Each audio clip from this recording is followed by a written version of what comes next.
So to start this portion of the course, I'm going to break down the reference for the Skool, and I'm going to show you a few useful tips for how to approach a realism piece like this. One technique that I like to use is I'll use this color picker tool. If we look over here in between the size of our brush and the opacity, in between we've got this color picker, and we can come over here and go over our image and it will tell us exactly what tone or what color is in the picture. So for every part of the picture, what I like to do is pick each section, make sure the opacity is up. I'll get like an airbrush or something like that, and I can basically select which part of the Skool I want to study, just so that when I'm tattooing, I'm a little bit more sure about the tones that I'm using. Sometimes when we look at a tone, it's actually a lot darker or lighter than what we think it is, because we're comparing that tone next to a lighter or darker tone next to it. So sometimes picking the right tones can be a little bit tricky. So I find this to be a useful study, and it also helps us break down our tones and be more decisive with the tones that we're going to use. Rather than using loads of tones and rather than trying to make every tone perfect, I tend to break down my reference pictures into the 4 or 5 tones that I'm going to use. And if I feel like there's a big variety between them, I try to put each one of those tones on here into one of my tones that I'm going to be tattooing with. So even though all of these are different, you know, these I could consider my 5 different tones. But if I started to get another tone up here, which was, you know, somewhere in between these two, I feel like the best thing for me to do is to pick a side. I'm going to put that into a particular tone.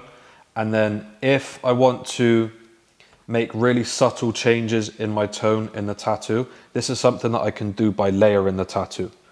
So I can start off with my lighter tone, and then as I'm tattooing, if I want to darken it, I can always use my darker tone.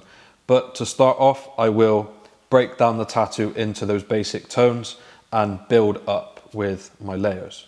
On top of that, when I'm figuring out where to put my shadows, if I'm trying to understand the reference picture, where are my highlights, why are my highlights there, where are the shadows and why are the shadows there, I always think back to my shapes and shadows. I think back to thinking 3-dimensionally. I don't want to get too caught up in trying to copy the picture exactly.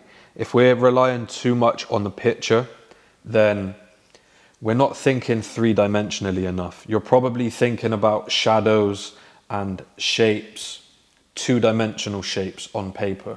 What I like to do is think a little bit more 3-dimensionally, just as though my Skool was like a ball. If it was a sphere and it had a shadow and a highlight on it, we're going to get something like this. And I don't think of the Skool any differently as I think of this sphere. The highlights and the shadows do a lot to translate to me where the shape is, what shape this is. So if this was a flatter button shape and it wasn't so much of a ball, even though it's round, it's going to give me a completely different shadow and a highlight to what a ball or a sphere would. So when I'm approaching my Skool, when I'm approaching anything realistic, I'm trying to think about it 3-dimensionally as possible. And if you can think almost like your object is a clay object in front of you, and just picture yourself, you know, holding the object, moving it around, trying to get familiar with the object in a 3-dimensional sense, just as though you were carving into it and then shining a light down on it. Whenever I'm shading, whenever I'm tattooing or drawing, I always think 3-dimensionally as though I'm carving, and mixing this with the study that I've just showed you when it comes to picking my tones. Those two things alone really help me break down the drawing and the tattoo process into something that gives me a process to work by, rather than looking at a picture and feeling completely overwhelmed and not knowing where to start and what to do. Now that that study's done, I think we can get to work.